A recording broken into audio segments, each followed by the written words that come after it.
إن الحمد لله نستعينه ونستغفره ونعوذ به من شرور أنفسنا ومن سيئات أعمالنا. من يهده الله فلا مضل له وما يضلل فلا هادي له. أشهد أن لا إله إلا الله وحده لا شريك له وأشهد أن محمدا عبده ورسوله الكريم. اللهم صل وسلم على نبينا وسيدنا محمد وعلى آله وأصحابه أجمعين. أما بعد. رب اشرح لي صدري ويسر لي أمري واحلل عقدة من لساني يفقهوا قولي. Segala puji bagi Allah, kemudian salawat dan salam kepada Rasulullah, pada keluarga dan seluruh sahabat-sahabat, jemaah salat subuh, bapa-bapa dan ibu-ibu yang Allah muliakan insya-Allah di dunia dan di akhirat. Kita sedang membahas tentang perkara-perkara atau memberi peringatan dari perkara-perkara yang bisa membinasakan. Perkara-perkara yang bisa membinasakan. Dan di pertemuan bulan yang lalu kita sudah membahas dalam salah satu hadis Nabi sallallahu alaihi wasallam, Rasulullah menjelaskan ada 3 perkara yang bisa menyebabkan kebinasaan. Binasa hati, binasa badan di dunia dan di akhirat. Dan salah satu yang sudah kita bahas yaitu syuhun muta', yaitu ketika rasa atau sifat kikir ditaati. Sifat kikir yang ditaati, maksudnya kita semua punya sifat kikir, tapi ada yang tidak taat pada sifat kikir itu, sehingga dia mampu membebaskan diri dari sifat tersebut. Yang hancur binasa adalah mereka yang taat pada sifat itu, sehingga menyebabkan dia pelit kepada Allah, lalu mulai meninggalkan kewajiban yang seharusnya dia lakukan seperti berzakat, tapi dia tidak mau bayar zakat karena rasa pelit yang diturutinya. Dan juga dia binasa di hadapan manusia karena tidak ada seorang pun yang mencintai orang yang kikir. Tidak ada yang suka kepada orang yang pelit. Jadi akibatnya apa? Dia dijauhi oleh manusia. Ketika dia membutuhkan pertolongan, maka sedikit sekali manusia yang mau menolongnya. Hal itu menyebabkan binasa dunia, binasa di akhirat. Baik, kita sambung. Jemaah melakukan Allah. Perkara yang muhlik atau membinasakan yang kedua, kata Rasulullah, ini masih dalam satu hadis. Berikutnya adalah wahawa mutabba', yaitu hawa nafsu yang diperturutkan. Hawa nafsu yang diperturutkan. Jemaah melakukan Allah Subhanahu wa taala. Kalimat hawa dalam bahasa artinya lebih condong, sedangkan nafsu atau nafsun secara bahasa macam-macam maknanya. Ada yang mengatakan maknanya ruh atau jiwa, ada yang mengatakan mata yang jahat. Tapi intinya yang mau dikasih tahu bahawa maksud hawa nafsu yaitu seseorang condong mengikuti keinginan dari nafsunya. Nah, nafsu itu makhluk Allah. nafsu itu makhluk Allah yang Allah ciptakan, lalu Allah benamkan pada diri manusia dan jin. Nafsu dibarengi dengan akal. Malaikat tidak diberikan makhluk ini. Malaikat tidak dibenamkan makhluk ini. Jadi malaikat tidak punya nafsu. Mulai dari hal-hal yang sederhana, nafsu makan pun tidak, nafsu minum tidak. Jadi mereka hidup di atas akal, ketaatan. Nabi Ibrahim ketika ingin melayani dua orang yang mendatangi rumahnya, setelah menyiapkan makan minum, lalu menyuruh makan dan minum, ternyata dua orang ini tidak mau makan dan minum. Barulah Nabi Ibrahim mengetahui bahawa mereka adalah malaikat Allah.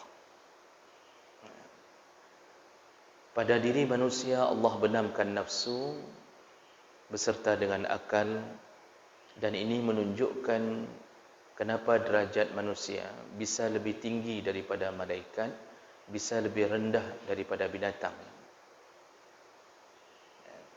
Jadi kalau binatang, Allah cuma memberikan nafsu, tidak memberikan akal. Di saat manusia berada pada posisi akalnya mampu mengalahkan nafsunya, maka dia lebih hebat daripada malaikat. Karena malaikat hidup tanpa tantangan. Manusia disibukkan dengan mengalahkan nafsu. Di saat akalnya mengendalikan nafsu, maka dia lebih mulia daripada malaikat Allah. Makanya orang yang begini, ketika Allah muliakan dia di surga, yang menjadi pelayannya adalah para malaikat. Di dunia kita disibukkan untuk menundukkan hawa nafsu, yang mencatat kita malaikat. Pengawas kita malaikat atas izin Allah. Kita selalu didampingi oleh Raqib dan Atid. Tapi ketika kita berhasil mengalahkan nafsu sampai sakaratul maut, kemudian yang melayani kita malah malaikat. Jadi pengawas kita yang melayani kita. Derajat kita lebih tinggi daripada mereka. Malaikat hanya menjaga surga, tapi manusia menikmatinya. Tapi sebaliknya, ketika manusia berada pada posisi nafsu mengalahkan akalnya, maka dia lebih buruk daripada binatang yang tidak punya akal. Di situ Allah mengatakan balhum adall, mereka lebih sesat, lebih buruk daripada binatang ternak. Jadi jemaah melakukan Allah, kita ini punya suatu kekuatan pada tubuh untuk menjatuhkan kita, sekaligus kita diberikan kekuatan untuk meningkatkan derajat kita. Di sinilah kita berperang. Di sinilah keadaan kita dalam keadaan berperang. Makanya Rasulullah sallallahu alaihi wasallam ketika pulang dari perang Badar, para sahabat mengucapkan rasa bahagia karena memenangkan perang Badar. Tapi Rasulullah sallallahu alaihi wasallam mengatakan ada perang yang lebih hebat daripada perang Badar ini, yaitu perang atau jihad melawan hawa nafsu. Jadi jemaah melakukan Allah Subhanahu wa taala, inilah makhluk Allah yang bisa membinasakan kita kalau kita memperturutkannya. Jemaah maka Allah, dalam Al-Quran Allah menggambarkan tentang 3 level hawa nafsu atau 3 jenis hawa nafsu berdasarkan kondisi. Dan ini Allah beritahu agar kita bisa berjaga-jaga diri dari nafsu ini. Yang pertama, Allah sebutkan dalam surat Yusuf, Nabi Yusuf menyebutkan, wa ma ubarri'u nafsi innan nafsa la'ammaratun bisu' wa inna rabbi laghafurur rahim. Nabi Yusuf mengatakan, aku berlepas diri dari nafsuku. Artinya beliau pun kalau bukan dengan izin Allah tidak mampu mengendalikan nafsunya. Lalu Nabi Yusuf mengatakan kalimat innan nafsa la'ammaratun bisu'. Sesungguhnya nafsu itu senantiasa menyuruh pada keburukan. Ini nafsu ini disebut dengan la'ammarah, maka disebutlah nafsu ammarah. Lalu kita membahasakan dalam bahasa Indonesia nafsu amarah. Asal sudah marah, orang mengatakan nafsu amarah. Ini amarah dia. Nafsu amarah sebenarnya umum, cuma kita mengkhususkan dengan bahasa nafsu amarah waktu marah saja. Padahal yang dimaksud amarah itu dari kalimat amara ya'muru, sengaja dipakaikan tasydid untuk menunjukkan hebatnya dia mengendalikan kita. Ammara bertambah satu huruf menunjukkan dahsyatnya dia di saat memerintahkan kita. Sampai para ulama mencoba menggambarkan kekuatan nafsu. Kata para ulama, an-nafsu katiflir radhi'. Nafsu itu bagaikan anak bayi yang menyusui. Kalau dia menangis belum dikasih susu, maka tidak akan berhenti tangisannya. Baru bisa berhenti ketika diberikan keinginan dia, yaitu diberi ASI. Kalau belum diberi, tetap dia akan merengek terus-terusan. Oh, berhenti sebentar karena lelah menangis. 5 menit kemudian dia menangis lagi. Begitulah kekuatan nafsu. Dia akan terus-terusan sampai kita memperturutkan apa yang dia inginkan. Maka nafsu tipe pertama disebut dengan nafsu ammarah. Ammarah itu artinya yang memerintahkan sesuatu. Tapi Allah menyebutkan bisu, dia memerintahkan nafsu ammarah ini, yang dia perintahkan adalah su. Su itu keburukan. Ini level yang paling rendah pada diri manusia. Artinya ketika manusia berada pada level ini, dia sedang berada pada serendah-rendahnya iman ketika dia memperturutkannya. Maka jemaah belaka Allah, ini yang paling hebat yang sering terjadi pada manusia. Kita ini semua punya nafsu. Ketika nafsu sedang punya kekuatan, nafsu ini hukum dasarnya tetap menyuruh yang buruk. Yang melawannya adalah akal. Akal yang berfikir ini tidak baik, ini bisa bahaya. Tapi nafsu akan terus mendesak untuk melakukan. Ada dalam Kitabun Nufus dijelaskan bahwa nafsu itu seperti kuda yang kita pelihara. Jadi kuda yang kita pelihara, kalau bagus kita pelihara, maka dia akan tunduk kepada kita. Tapi kalau tidak baik kita pelihara, maka dia akan bahkan menendang tuannya. Dia akan berubah menjadi liar. Ini kiasan-kiasan ini untuk menggambarkan begitulah kita memelihara nafsu. Jadi nafsu ini ada tingkat-tingkatan, dan itu semua tergantung bagaimana kita pelihara.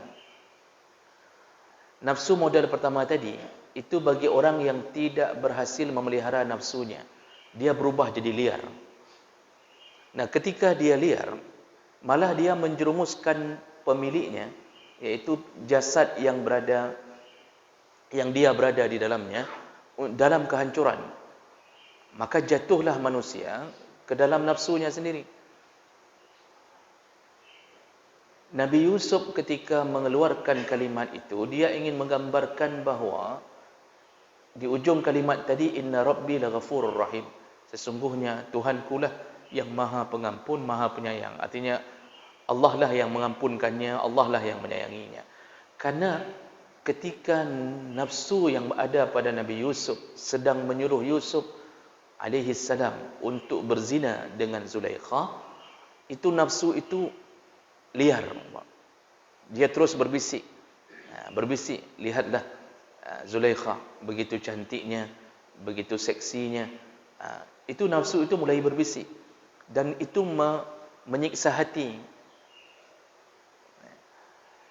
Di situ Nabi Yusuf lari, padahal dia tahu pintu terkunci. Dia sudah lihat tadi Zulaikha mengunci pintu, tapi dia terus berlari ke arah pintu. Dia berharap larinya itu untuk memohon pertolongan dari Allah. Artinya dia tahu dia tidak mungkin keluar dari pintu itu, tapi larinya dia itu berharap Allah menolongnya.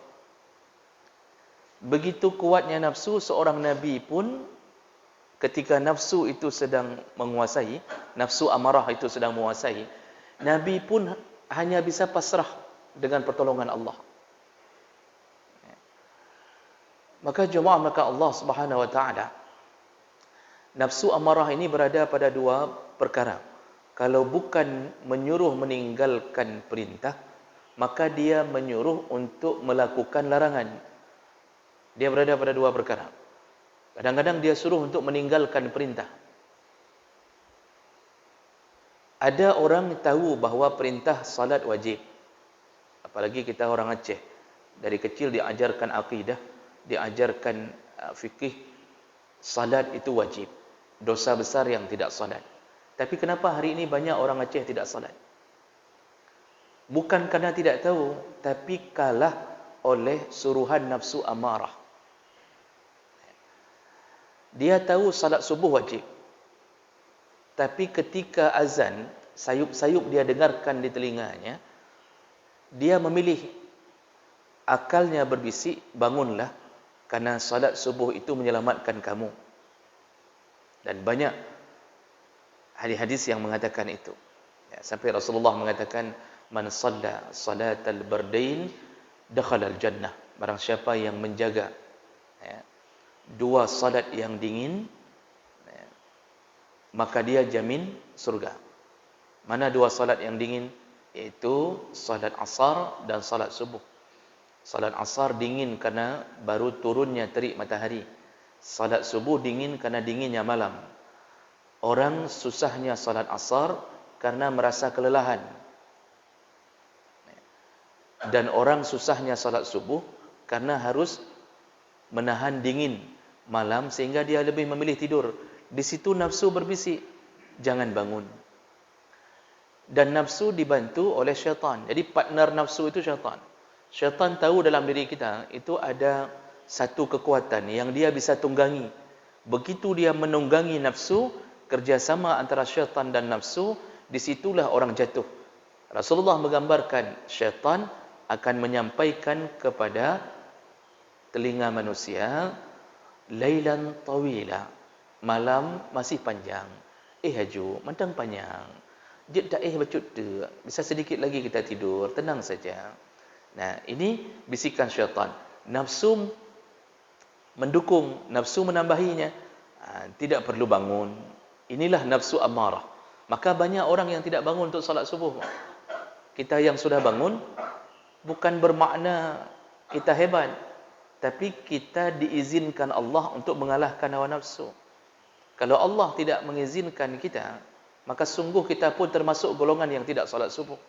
Maka yang harus kita syukuri di saat Allah masih beri kekuatan melawan hawa nafsu. Nyokan karena tanya hebat, tapi karena Allah yang membuat kita mampu melakukannya. Begitu azan, atau bahkan yang belum azan, 4:30 sudah siap. sudah salat tahajud, bersyukurlah kepada Allah. Allah memilih kita dari golongan yang diberikan hidayah at-taufiq untuk melakukan itu. Jadi jemaah melakukan Allah, banyak orang hari ini meninggalkan yang wajib karena suruhan hawa nafsunya. Atau pilihan kedua, salat, zakat, puasa, tapi dia jatuh ketika nafsunya menyuruh untuk melakukan yang dilarang. Jadi orangnya salat, orangnya bayar zakat, puasanya rajin, tapi kemudian dia jatuh ketika dia tidak meninggalkan larangan, dia hanya melakukan perintah. Maka kita dapatkanlah orang-orang yang taat pada yang wajib, juga taat pada yang haram. Habis salat, kita lakukan dosa. Habis salat, kita malah bermaksiat. Salat, tapi yang korupsi terus. Tapi orangnya salat. Itu coba kita lihat Pak, pejabat-pejabat korupsi, yang sembahyang di rumah. Pejabat-pejabat korupsi itu salat. Saya ketika di penjara, saya pernah di penjara, tapi untuk memberi tausiah. Padungga dong pasal tausiah dalam penjara. Dan itu di hadapan saya itu ada orang-orang yang memang mantan-mantan pejabat, dan mereka salat. Mereka salat. Tidak semua orang di penjara itu salat, tapi mereka salat. Koruptor rata-rata salat. Karena kejahatan mereka hanya kejahatan berbentuk harta. Mereka tidak langsung mencuri dengan menyakiti, tetapi mereka mencuri dengan kemewahan. Mereka mencuri dengan elegan, dengan kebanggaan. Tapi salatnya, kenapa membuat dia bisa masuk penjara? Sebelum korupsi pun dia salat. Nah, ini satu jawabannya, dia dikalahkan oleh hawa nafsunya. Padahal orang sembahyang, tapi karena salatnya mungkin tidak khusyuk, membuat tidak ada daya tahan tubuh. Jadi imunisasinya tidak ada, karena salat itu imun. Orang yang salat ketika nafsu mulai bicara, salatnya ikut bicara. Jangan. Kalau kayak gitu untuk apa juga engkau salat? Itu yang Allah selamatkan Nabi Yusuf. Salah satunya adalah pertolongan dari Allah. Laula ra'a burhana rabbih.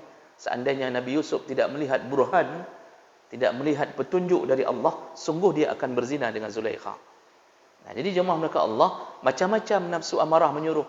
Dan kita laki-laki, nafsu tahu bahawa kita ini satu kelemahan yang paling hebat pada diri kita, iaitu perempuan. Sama Pak, mandu magam lagi kan. Yang bicara juga begitu. Yang bisa membuat kita bertahan apa? Iman. Kalau kita tidak suka perempuan, kita bermasalah. Berarti kita homo. Itu lebih parah lagi. Maka mencintai perempuan itu adalah nafsu normal. Cuma nafsu amarah akan menyuruh sebelum waktunya untuk melampiaskan. Maka orang-orang yang pacaran itu orang yang jatuh dalam nafsu amarah. Tapi orang yang tidak berani pacaran, anak cewek ke, paling dia ungkapkan cinta melalui orang ketiga. Kapegah sian. Tolong kasih tahu dia, longgala gonya. Itu dia melawan nafsu. Nafsu sudah suruh jemput aja, karayung aja. Rayung apa bahasa Indonesianya? Dibonceng aja terus. Itu suruhan nafsu. Ambil terus malam minggu, bawa pulang malam minggu berikutnya. Itu suruhan nafsu. Kapa me-me di waduk aja tiga. Paling kita kasih Indomie goreng, itu sudah aman tu. Itu suruhan nafsu. Tapi orang yang punya akal sehat, ditolong oleh ruh salat, maka dia akan mencoba menekan perasaan itu. Nafsu normalnya ada, mencintai perempuan, maka dia tidak akan mau jatuh ke dalam itu. Dia lakukan yang halal. Rasa cinta saja dia ungkapkan melalui orang ketiga. Tolong kesampaikan ke fulan bahwa saya suka. Kalau dia bersedia, saya lamar. Itu contoh orang yang punya nafsu, tapi dia tekan nafsu amarahnya. Tidak berhasil dijatuhkan nafsu amarahnya. Jadi dia tidak main cewek. Hana main cewek. Tidak pacaran. Walaupun ujung-ujungnya yang menikah dengan gadis itu orang yang ketiga itu.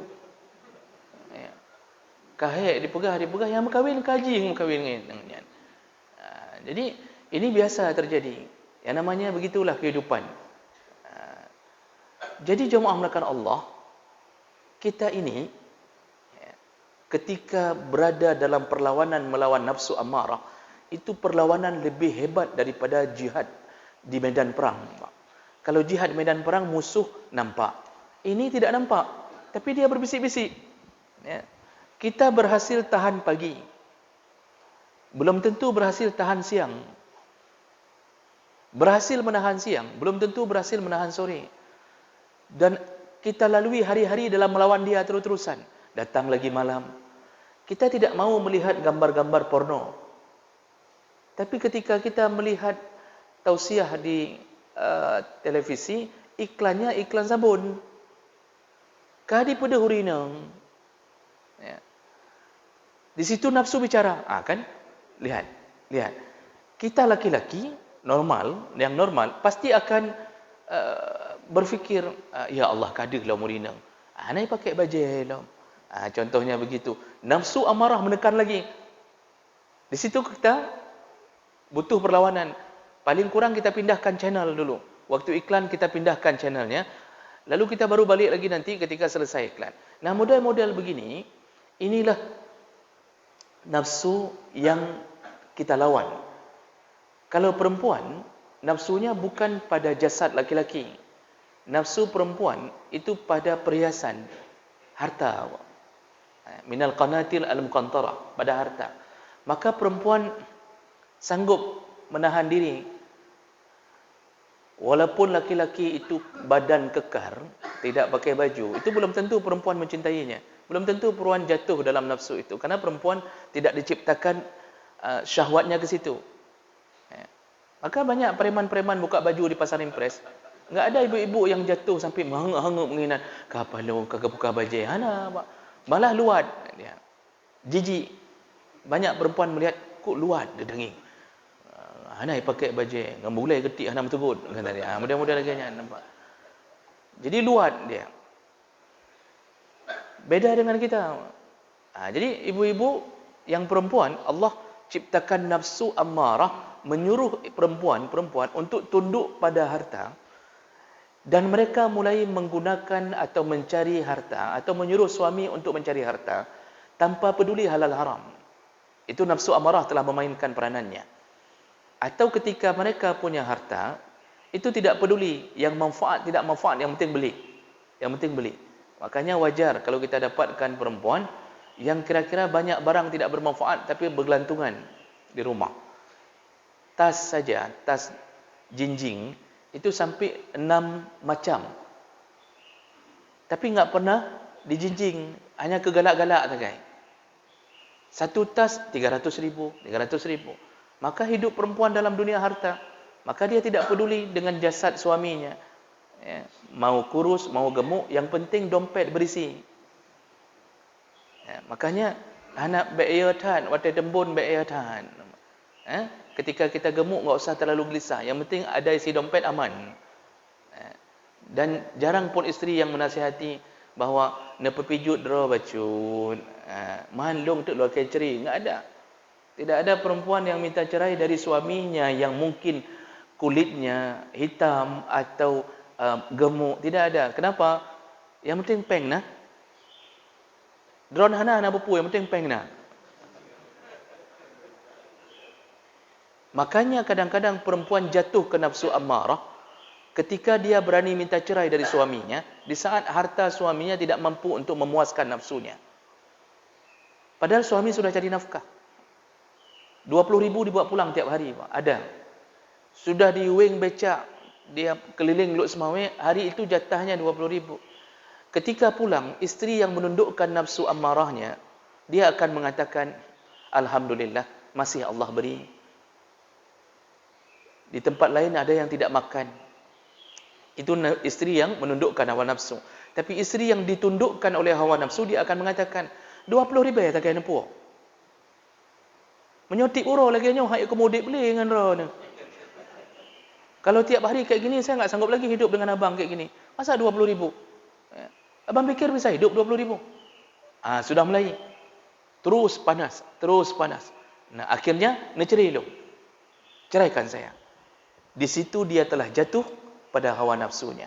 Dan disitulah Allah melaknat semua mereka yang jatuh dalam keinginan hawa nafsunya. Maka bapa dan ibu melaka Allah, kita butuh perlawanan. Kita butuh perlawanan. Bagaimana cara melawannya? Pertama, kalau itu belum terjadi, nafsu syahwat belum terjadi, kita suka sama perempuan, tapi belum terjadi, artinya kita takut kalau kita lihat filem-filem atau gambar, kita akan melakukan dosa. Sebelum itu terjadi, maka perbanyaklah memohon semoga Allah melindungi. Maka doa-doa itu dimohon untuk melindungi. Salah satunya, sering-sering ucapkan Rabbana la tuzigh qulubana ba'da iz hadaitana. Ya Allah, jangan balikkan lagi hati kami setelah Engkau memberi hidayah kepada kami. Kita sudah dapat hidayah, hidayatul irsyad. Kita sudah berada dalam garis Islam. Tapi ya Allah, mohonlah setelah Engkau memberi hidayah itu, jangan biarkan kami terjebak kembali ke dalam maksiat. Jangan biarkan kami dalam maksiat. Kita Bapak, kalau bukan Allah tolong, kita tidak sanggup. Tak sanggup. Berat dah dengan maksiatnya Bapak. Oh, kita sanggup tahan model perempuan. Kita tidak sanggup tahan model yang lain. Ya. Kita juga keinginan untuk harta ada. Seperti jatuh dalam dunia riba. Itu nafsu. Padahal kita bisa bertahan untuk tinggal di rumah sewa. Tapi nafsu membisikkan. Mungkin lagi ni waju-waju. Mungkin kita hidup kayak gini terus-terusan. Rumah sewa terus-terusan. Kita harus cari rumah baru. Dibisikkan nafsu. Masuk saja ke dunia riba. Datangi saja bank konvensional. Pinjam saja sama rentenir. Itu nafsu. Maka bermohonlah kepada Allah. Habis salat, kapanpun ucapkan Rabbana la tuzigh qulubana. Ya Allah, baiknya perbalik hati kamu, ya Allah. Setelah Engkau memberi hidayah kepada kami. Allah yang tolong. Yang kedua, sebelum itu terjadi, untuk para laki-laki apa kata Allah? Kalau dia belum mendapatkan isteri atau yang sudah beristeri, nafsu syahwat laki-laki kerana paling hebat pada perempuan, maka Allah menyuruh perbanyak puasa. Kata Rasulullah, man istata'a minkumul ba'ah falyatazawwaj. Barang siapa di antara kamu yang sudah waktunya untuk menikah, nafsu kuat, uang ada, maka segeralah. Jangan tunda, jangan tunggu dilamar. Ini laki-laki jangan tunggu dilamar, melamarlah. Ini ada yang nunggu, hana nak kahwin rona, hana sogala kelung. Ya, perempuan mana berani melamar kita, Bang? Mungkin dia sedang menunggu. Mudah-mudahan abang itu melamar saya. Tapi kita pun tidak bergerak. Kita tunggu dilamar oleh perempuan itu, pajan teruk dilamar kita. Akhirnya dia milik orang lain, kita tidak milik siapapun. Maka cuma melakukan Allah, apa kata Rasulullah? Untuk menahan nafsu syahwat, kalau yang sudah punya uang, menikahlah segera. Yang belum punya kemampuan harta, takut menzalimi anak orang. Setelah berkahwin, mungkin kita belum sanggup atau kemampuan harta, bertahanlah, kata Rasulullah, dengan cara apa? Berpuasalah. Sering-sering puasa. Puasa Senin Kamis, puasa Nabi Daud. Karena puasa itu melemahkan nafsu. Ada keinginan, tapi tidak sanggup. Makanya coba lihat pelajaran dari Ramadan. Kenapa maksiat berkurang? Karena nafsu ditekan oleh puasa. Kita waktu bulan puasa, berdiri di lampu merah pun, karena sedang puasa, itu enggak sanggup terlalu kuat melirik kiri kanan. Tapi kalau enggak puasa, mata jelalatan, mata lirik, lagak kedih. Ini semua terjadi karena kita tidak dilemahkan. Maka puasa jalan keluar. Ini contoh barang, melemahkan hawa nafsu. Dan kalau sudah pada puncaknya nafsu terjadi, puncak terjadi, ini sudah mau berzina ni, dalam fikiran kepenuh, ini mau berzina. Di saat itu, kita benar-benar butuh kekuatan, yaitu kekuatan dari Allah. Lakukanlah sesuatu yang mengalahkan total nafsu di saat itu. Apa caranya? Fikirkanlah tentang akibat daripada itu. Menyota zina, neraka. Sempat mati sedang berzina, langsung neraka. Itu yang harus ada dalam pikiran. Inilah akal. Akal mulai mengajak berfikir. Kalau kita perturutkan berzina, yang harus difikirkan, kalau sempat mati setelah berzina atau sedang berzina, sempat mati sedang berzina, apa yang terjadi? Pasti neraka. Di situ biasanya kita bisa kalahkan. Maka banyak kisah-kisah orang saleh di masa tabi'in disebutkan dalam kisah orang saleh, seorang pemuda yang dijebak oleh seorang pelacur, lalu kemudian ditutup pintu kamar, lalu pelacur itu menelanjangkan diri, kemudian dia mengatakan kepada pemuda itu, kalau engkau tidak mau berzina denganku, aku akan berteriak keluar bahwa engkau memperkosa aku. Laki-laki itu bingung, mau lari salah, tidak lari salah. Tapi dia juga ada keinginan. Dan dia cara mengalahkan nafsunya, dia bermohon, baik kata laki-laki ini, tapi aku mohon izin, biarkan aku membersihkan diri dulu di toilet, ke kamar mandi. Dan ketika di kamar mandi, dia memaksa diri untuk mengeluarkan hajatnya. Itu dan kemudian dia ambil nya, dia labur di badannya. Ini kisah yang saya baca di kitab. Dia ambil taiknya, dia labur. Labur apa bahasa Indonesianya? Dia lumuri. Terima kasih, Pak. Dia lumuri, Pak. Dia taruh di badannya, dia pek-pek di mukanya. Dia pek-pek begitu, Pak. Lalu dia baru keluar. Dia katakan, aku sudah siap. Mari kita berzina. Langsung perempuan itu yang tidak siap lagi. Kamu beek, ke segala macam. Mana ada? Di situ turun nafsu, turun langsung 360 derajat turun langsung. Di situ dia selamat. Makanya kita ketika sudah memuncak, dalam pikiran memuncak, lakukan sesuatu. Dalam kitab Asy-Syiddah, Al-Farad Ba'da Syiddah, Imam At-Tanuji menggambarkan kisah di Maroko, seorang pemuda yang ada seorang perempuan menginap di rumahnya karena perempuan itu kemalaman tidak berani lagi pergi. Pemuda itu di tengah malam melirik ke arah perempuan itu. Yang namanya nafsu mulai menghiasi. Lalu mengatakan, kan coba lihat, cantik. Masya Allah, cantik. Kita pasti begitu. Lihat perempuan itu, pemuda ini melihatnya cantik. Masya Allah, nafsunya naik. Dan ketika itu datang roh salat membisikkannya, jangan. Kalau begitu untuk apa engkau ibadah? Apa cara dia mengalahkan nafsunya? Dia mengambil korek, lalu dia bakar lilin, lalu dia tahan tangannya di atas lilin. Terbakarlah kulitnya. Di situ dia berkata, api dunia aku tidak sanggup tahan. Bagaimana seandainya aku berzina dan Allah membakarku dengan api neraka? Di situ baru padam nafsunya. Dia kalahkan nafsunya di malam itu. Perempuan itu meliriknya ternyata di dalam selimutnya. Perempuan itu enggak bisa tidur ini karena juga dia siap-siap. Dan langsung besok paginya, dia setelah melihat kejadian perempuan laki-laki itu membakar tangannya, dia pulang, dia kembali pergi, lalu dia menemui orang tuanya, dan dia mengatakan, aku melihat laki-laki itu, di tempat aku bermalam, karena tidak ada tempat lagi bermalam, dia membakar jarinya. Dia membakar jarinya mungkin supaya tidak menggoda aku. Ayah perempuan itu takjub dengan kekuatan yang dimiliki oleh laki-laki ini. Lalu apa yang dilakukan? Ayahnya besok harinya kembali dengan perempuan itu untuk mencari laki-laki itu. Nah, kemudian kebetulan laki-laki itu berada di kalangan, ada pesantren di tempat itu. Si ayah itu bertanya kepada guru, tolong Pak Ustaz, atau tolong Syekh, tanya siapa di antara murid-murid Syekh yang tangannya terbakar. Akhirnya disuruh tunjuk semuanya tangan, siapa yang terbakar tangannya. Lalu kemudian didapatkanlah, karena perempuan itu enggak terlalu tanda wajah laki-laki itu karena kemalaman dia di situ dan dia tidak terlalu berani memandang. Didapatkanlah laki-laki yang membakar tangannya.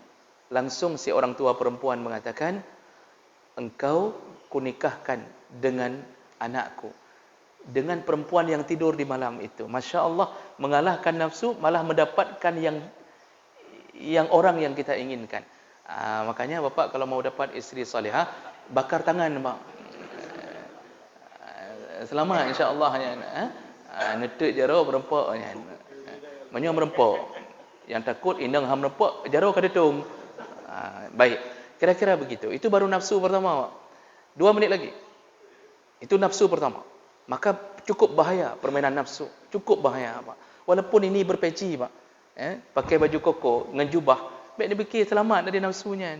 Malah yang berpeci, yang berjubah-berjubah, yang pakai kain sarung, itu paling kuat kekuatan untuk dikalahkan. Paling kuat. Makanya macam-macam kejadian yang terjadi. Makanya orang berilmu itu, nafsunya macam-macam. Ada yang ke perempuan, ada yang ke harta. Oh, sanggup dikalahkan itu. Bisa jadi nafsu sombongnya muncul. Merasa paling berilmu, merasa paling hebat, merasa paling hafal Quran, merasa jemaahnya tidak ada yang hebat, merasa begini. Macam-macam perasaan itu muncul. Nafsunya nafsu menduma. Makanya Umar bin Abdul Aziz, ketika sedang ceramah, khutbah, dia melihat jemaahnya terpana dengan khutbahnya, lalu sudah mulai nafsunya mengatakan, lihat Umar, ya, lihat bagaimana orang kagum kepadamu. Ternyata muncul nafsu ria, nafsu membanggakan diri, mulai muncul. Langsung dia turun dari mimbar, lalu dia berdoa kepada Allah, Allahumma inni a'udzubika min syarri nafsi. Itu ditulis dalam kitab kisah dia.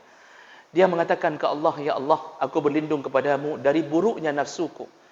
Lalu dia memohon-mohon kepada Allah. Padahal cuma perasaan dirinya aja yang bicara sendiri. Ketika dia sudah terasa ria. Lalu dia baru naik lagi ke atas mimbar untuk melanjutkan ceramah. Setelah dia menundukkan nafsunya sendiri. Sampai segitunya kekuatan nafsu. Nah, 2 nafsu yang tersisa. Yang kedua, nafsu lawamah. Nafsu lawamah ini ketika nafsu amarah yang pertama turun, di situ muncul nafsu lawamah. Jadi bukan dalam badan kita ada 3 nafsu sekaligus, tidak. Tapi nafsu yang sama, tapi levelnya berbeda. Nafsu lawamah turun. Apa itu nafsu lawam? Lama yalumu artinya menyalahkan. Lawamah iaitu nafsu yang suka menyalahkan, menyesali. Jadi ketika kita tidak jadi buat maksiat, nafsu lawamah muncul. Mulai kita menyesali.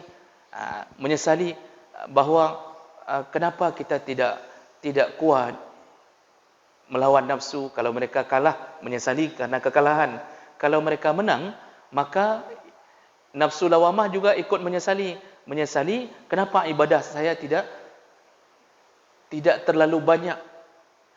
Hampir saya jatuh ke dalam maksiat. Seandainya salat saya bagus lagi, mungkin saya tidak akan begini dan begini. Itu nafsu lawamah mulai bicara.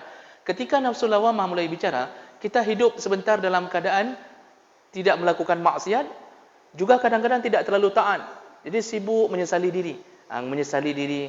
Di situ sudah mulai terbuka pintu kebaikan. Itu nafsu lawamah. Jadi nafsu itu tidak semuanya jahat. Yang paling jahat nafsu amarah.